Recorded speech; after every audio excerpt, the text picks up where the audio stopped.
চৌঠা মের পর বিজেপি নেতাদের দূরবীন নিয়ে খুঁজে বেড়াতে হবে। ব্রাহ্মণপাড়া সভা থেকে মন্তব্য ঠিবা অঞ্চল সভাপতি শাহিন কাজীর। বিধানসভা নির্বাচনকে সামনে রেখে লাভপুর বিধানসভার তৃণমূল প্রার্থী অভিজিৎ সিংহের সমর্থনে বৃহস্পতিবার বিকেলে লাভপুরের ঠিবা অঞ্চলের ব্রাহ্মণপাড়া সংসদে তৃণমূল কর্মী সমর্থকদের নিয়ে আয়োজিত হল বিশেষ সভা। এই সভায় উপস্থিত ছিলেন ঠিবা অঞ্চল সভাপতি শাহিন কাজী, সহসভাপতি লালু পাল সহ অন্যান্যরা। এদিন ভরা সভামঞ্চ থেকে ঠিবা অঞ্চল সভাপতি শাহিন কাজী বক্তব্য রাখতে গিয়ে বলেন, এই গ্রামে বিজেপি কোনো উন্নয়ন করেনি, যা করেছে তৃণমূল করেছে। সে কারণেই আজ আমরা তৃণমূলের হয়ে এই গ্রামে ভোট চাইতে এসেছি। ভোটের সময় আপনাদের কাছে বিজেপি নেতা আসবে, কংগ্রেসের নেতারাও আসবে, কিন্তু তাদের চৌঠা মের পর দূরবীন দিয়ে খুঁজতে হবে, কিন্তু তৃণমূলকে খুঁজতে হবে না, কারণ সবসময় তৃণমূল কংগ্রেসের কেউ না কেউ আপনাদের পাশে থাকবে। এছাড়াও সংশ্লিষ্ট পাড়া থেকে 400 ভোটে লিড দেওয়ার কথা বলেছেন তিনি। পরে সভা শেষে তিনি বলেন, এই গ্রাম থেকে বিজেপিকে উৎখাত করে তৃণমূলকে 400 ভোটে জেতাতে হবে। এমনকি 4 তারিখের পর কোনো বিজেপি, সিপিএম ও কংগ্রেসের নেতাদের দূরবীন নিয়ে খুঁজে বেড়াতে হবে। ওদের আর অস্তিত্ব থাকবে না। আমাদের সরকার 230 থেকে 40টি সিট নিয়ে পুনরায় সরকার গড়বে। তবে নির্বাচনের আগে ফের ওই তৃণমূল নেতার এহেন বক্তব্য ঘিরে ও রাজনৈতিক মহলে চাঞ্চল্যের সৃষ্টি হয়েছে। লাভপুর থেকে শুভদীপ গুইয়ের রিপোর্ট, বিগ নিউজ বাংলা। হবে 400 ভোটে। এখানকার মানুষ খুবই আগ্রহ, এখানে তৃণমূল কংগ্রেস এই 400 ভোটে গ্লাস হবে। সকলের যে সাড়া, আর বললাম 2026 সালে আপনার মে মাসের 4 তারিখের পরে কোনো বিজেপি, সিপিএম, কংগ্রেসের নেতা দেখি দূরবীন নিয়ে খুঁজে বেড়াইতে হবে। ওদেরকে আর কোনো অস্তিত্ব থাকবে না। আমাদের সরকার চতুর্থবারের জন্য 230 থেকে 40টা সিট নিয়ে সরকার গড়বে। আর আমাদের ঠিবা অঞ্চল 5 থেকে 7 হাজার ভোটে লিড হবে। আর আমাদের অভিজিৎ সিনহা 60 থেকে 70 হাজার ভোটে লিড হবে। সেটাই বললাম যে আমাদের ব্রাহ্মণপাড়ার মা বোনেরা, ভাইরা সকলে এসেছিল। সকলে লড়াই করে এই গ্রাম থেকে 400 থেকে 450 ভোটে লিড করব, এরকম করে ওরা অঙ্গীকার করলো যে আমাদের এখানে যেভাবে আমরা উন্নয়ন করেছি এই গ্রামে সেভাবে উন্নয়ন থেকেই যাবে।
সরকার করবে।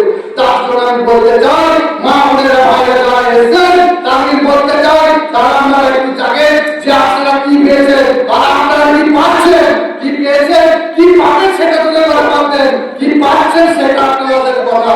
আপনাদের সরকার, এই সরকারের মুখ্যমন্ত্রী মমতা বন্দ্যোপাধ্যায়ের সরকার, আপনারা দেখেন সংসার 50% চালিয়ে যায়। আপনারা ছাত্রছাত্রী চাহিদা বিনামূল্যে পান,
একটু বলতে পারি, এই তৃণমূল কংগ্রেস ছাড়া তৃণমূল কংগ্রেসের নেতৃত্বকে দূরবীন নিয়ে খুঁজতে হবে না, দূরবীন নিয়ে খুঁজতে হবে নেতৃত্ব দেখি। দূরবীন নিয়ে 4 তারিখে আপনারা দূরবীন নিয়ে আপনাদের বাড়ি বাড়ি দেখবেন ঘুরে বেড়াচ্ছে, কারো রান্না করে দিচ্ছে, কারো চুল কেটে দিচ্ছে, কারো দাড়ি কেটে দিচ্ছে, কারো রাতে ঝাড়ু মারছে, সেটা মাথায় রাখতে হবে। এই সময় আপনাদের মন জয় করার জন্য একটা সাম্প্রদায়িক দল আপনাদের জয় শ্রীরাম বলে উল্টো পাল্টা মন্তব্য করে, আর একটা বাবরি মসজিদ নিয়ে এসব সাম্প্রদায়িক দল দিন একটা ভোট কোনো জায়গায় দেবেন না। আমি একটা কথা বলতে চাই, যে যারা আপনাদের বিপদ আমাদের আপনাদের যে 50% সরকার যে আপনাদের সংসারটা চালিয়ে যায়, ওই মানুষের যে আপনাদের অর্থমন্ত্রী যেটা করে দেয় সেটাই মাথায় রাখতে হবে, যে আপনার দুর্দিনে থাকে তাকে আপনাকে ভোটটা দিতে হবে। সেটাই আমি বলতে চাই। এই গ্রামে অনেক নেতা আসবে, আমি একটা কথাই বললাম, 5 তারিখে কোনো নেতাকে আপনারা পাবেন না। তৃণমূল কংগ্রেসের নেতাকে কি পাবে, আমার বিধায়ককে পাবে, আমার নেতৃত্ব দেখি পাবে, আমার অঞ্চল কমিটিকে পাবে, আর বিপদ আপদে এই লোকগুলোই থাকবে। আমি একটা কথাই বলতে চাই, এটা ভুল করবেন না, মাথায় রেখে আপনাদের লড়াইটা করতে হবে। এই গ্রাম থেকে 400 হোটেল বিক্রি হবে, সকলে গ্রাম থেকে আমরা সকলে আপনাদের কথা হবে। যদি কোনো জায়গায় আবার মিছিল করতে হয় আমাকে জানাবেন, আমার এই গ্রামে আমরা একটা মিছিল করবো, আমাদের বিধায়ককে গ্রামে নিয়ে আসবো, আমরা রোড শো করবো, সেদিন হচ্ছে আপনাদের জমজমাট ভাবে থাকতে হবে। এটা কিন্তু জীবন মরণের লড়াই, সকলে কিন্তু হিন্দু মুসলিম খ্রিস্টান যে গল্প, এখানে সকলকে আমরা হিন্দু মুসলিমের পাশাপাশি বাস করি, একই সঙ্গে আমরা সেটা আমাদের লড়াই করতে হবে। বিজেপিকে বুঝিয়ে দিতে হবে, এই বিজেপিকে এই গ্রাম থেকে যেন বিজেপির ফুল দেওয়ার জন্য না ফুটে, তৃণমূল কংগ্রেসের ফুলটা যেন ফুটে, সেটাই মাথায় রেখে আমি এখানে বক্তব্য শেষ করছি। আপনাদের সন্ধ্যা দেওয়ার টাইম হয়ে গেছে। সব হিন্দু বন্ধু মমতা বন্দ্যোপাধ্যায়